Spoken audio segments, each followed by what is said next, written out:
Hey everyone, we're starting into an interlude.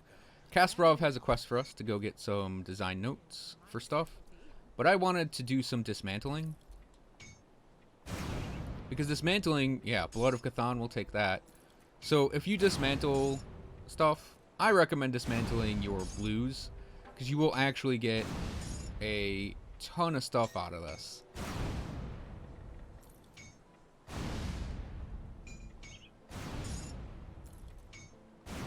Now, it does cost dynamite every time, but dynamite is relatively easy to obtain. Like I said, you can farm for it. You can also craft it eventually. We can't do it now, technically. But yeah. That's a pretty substantial pull of things, including some enchanted flint, cold stone, some bullets. We got 3 blood of Chthons, a heart, and some tainted brain matter. That is not a bad pull, given that that is all crap we don't need or want to use. So yeah, you can break down all your blues. Even breaking down some of the trashier legendaries you can get away with. To get some rarer crafting materials and things like that. Now this Hargate's Formula quest, I don't think we need to do it quite yet. There's a whole chunk of side questing we're gonna do all at once. So we're gonna save Hargate's Formula for that. So this is old Arkovia still. Near Twin Falls. What we're looking for here is a devotion shrine or 2. A pretty interesting and fun side quest. And then sort of the hint to our first roguelike dungeon. Which we're not going to do all of, we're going to do the top half of. Yeah, so this is Balvaruk.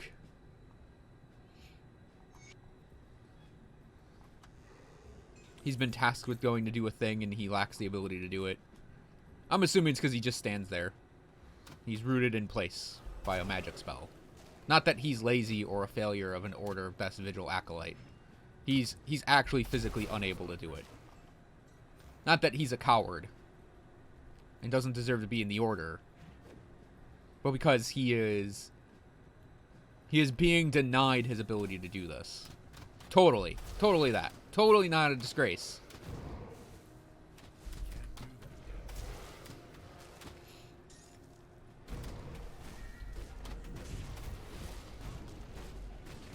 Yeah, we're just clearing this up because we want to go and do this shrine right here. This shrine is one of the normal only shrines. I don't actually think I mentioned that in all of these videos, that devotion shrines will actually spawn differently in the different difficulties, and they become more limited as you go on.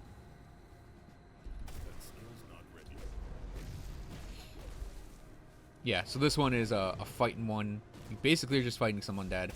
I think there is a rare hero spawn that can pop out of it.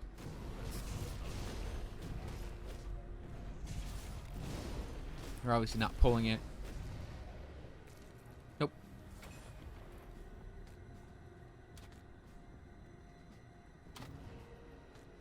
I believe frozen hearts can pop off of undead fairly easily. So there's our eel.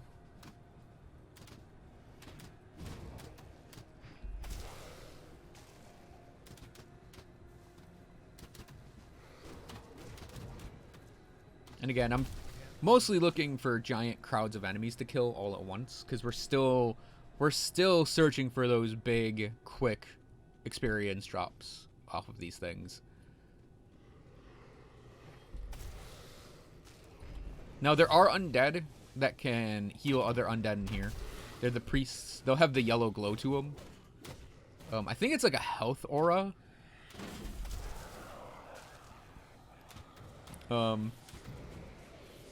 That just gives the enemies bonus health. I might be wrong on that. But yeah, kill them first if you can.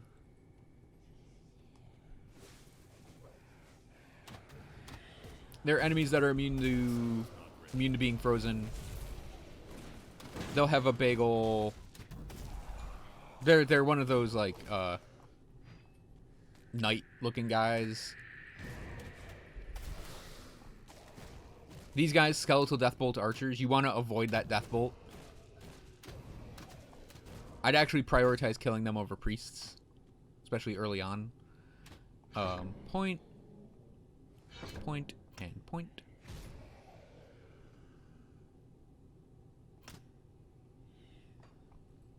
Yeah, these guys. Frost Revenants. The Revenant class. I totally forgot what they were called.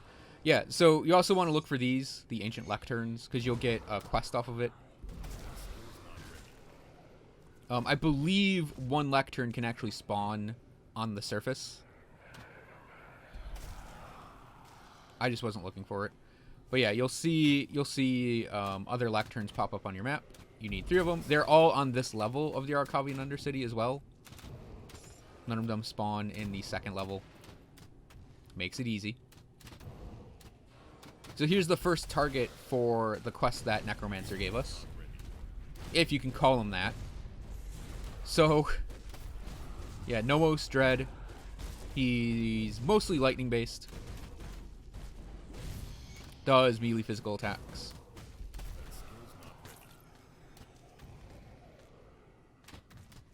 Yeah, if you run through this area really quickly, you tend to leave behind a wake of skeletal archers. And skeletal archers used to have the most annoying sound effect for their crossbow shots. To the point where I hated coming to undead areas because of it. Yeah, so we're going to pop open a portal here and exit this place temporarily.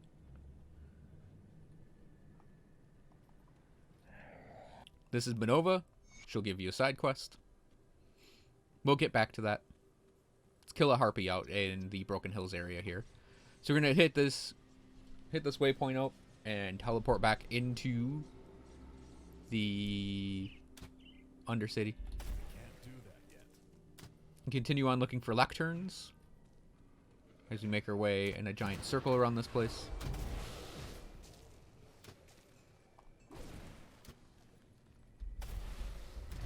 Yeah, Skeletal Nights are a bitch when you kind of don't have a flash freeze hitting them. So I tend to just ignore them.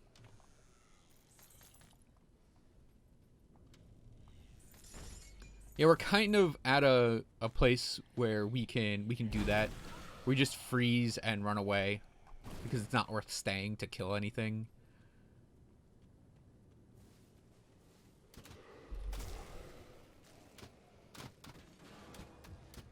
Last Lectern should be up ahead. Right? Game? Right? Yeah, there it is.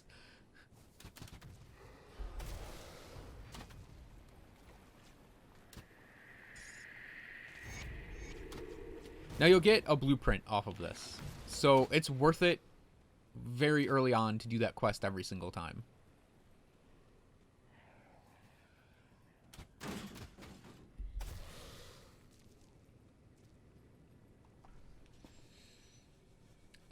The Lectern quest will give you one in every difficulty, and I think it does maybe scale them up.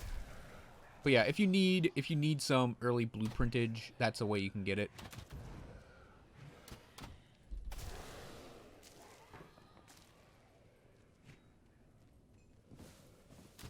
Yeah, like I said, we're looking for big crowds of undead to flash freeze. So here's our second target. This is Laudos Varga. And she is going to drop Sky Shards of her own. And is cold based.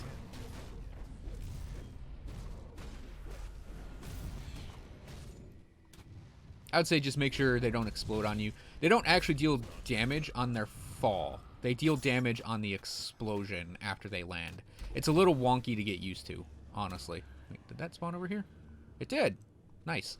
Okay, so this is our first treasure trove we found. Treasure troves are... We're going to have to deal with fighting like 4 undead this entire time because they just won't stop. We got this one skeleton warrior just making his way slowly over. So treasure troves are these chained up chests. They require dynamite to open, and it's actually incredibly worth it to do that. Because they'll disgorge a lot of iron components, and in higher difficulties, they'll actually guarantee a drop of rare crafting material. So Blood of Cthon, Tainted Brain Matter, Ancient Hearts, whatever the things are called in the expansion will all pop off of those eventually. In addition to a ton of iron and other things.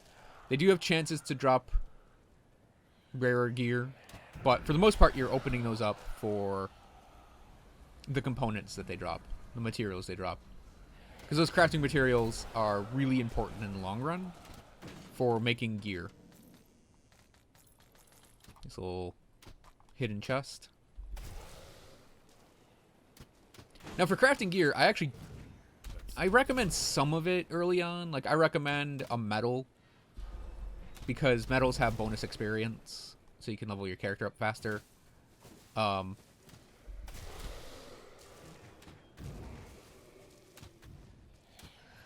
This is our third target, by the way. Vinegar. If you have like a blue item you can craft up, it's sometimes worth it. Now Rowena is cold based, but unlike Laudos, like Laudos is more of a physical enemy that has like the sky shards. Rowena is much more like truly cold oriented. But yeah, that's our 3 targets we needed for that quest.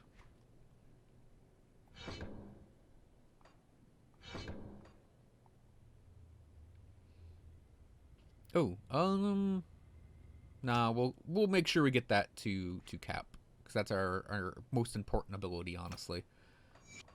Yeah, these things, you can craft some of them.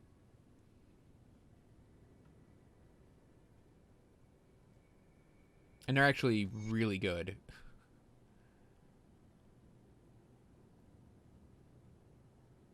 I generally like the I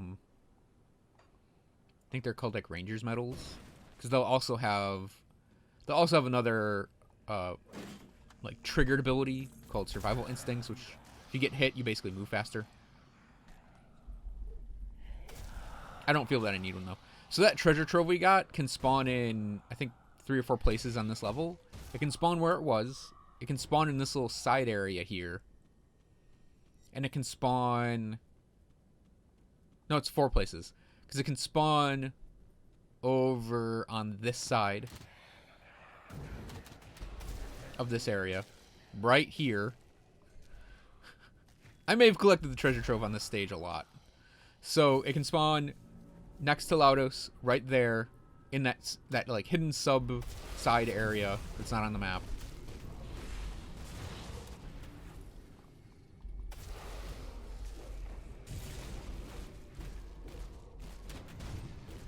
And waiting for him to die. I don't know why I bothered with fighting a single Skeleton Knight.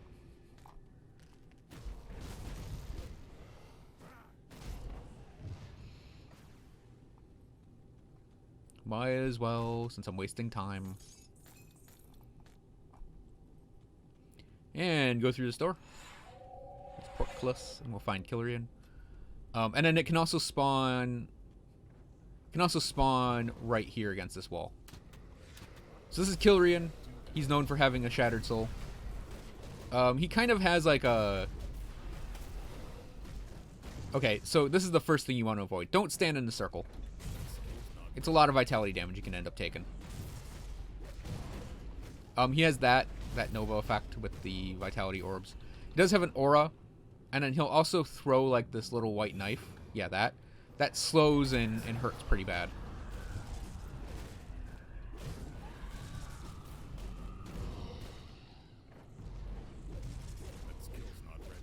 He can actually be quite scary later on. So yeah, he has a special drop called Killerian Shattered Soul. Combine 4 of those and you get a pretty okay chest augment, or component. He also has a weapon that, if it rolls right, is amazing. And we actually got one where it'd almost be good at endgame. Almost. And he guards a devotion shrine. He doesn't guard like a super rare chest or anything like that. He guards a devotion shrine, and basically his own drop is the reason you come down here to fight him. On top of the renown you get with undead for beating him. This chest is not what you would call a rare chest, and it's there every time. So yeah, we're gonna hop back to the old Arkovian Rift. No, wait. We wanted Broken Hills Rift. No, wait. Yeah, let's just go and I'll clear my inventory out because we have another area we got to do. So, thanks for watching, everyone. I hope you guys enjoyed the video. We have another side quest area to go do next time. That should be fun. So thanks for watching, and I'll see you guys then.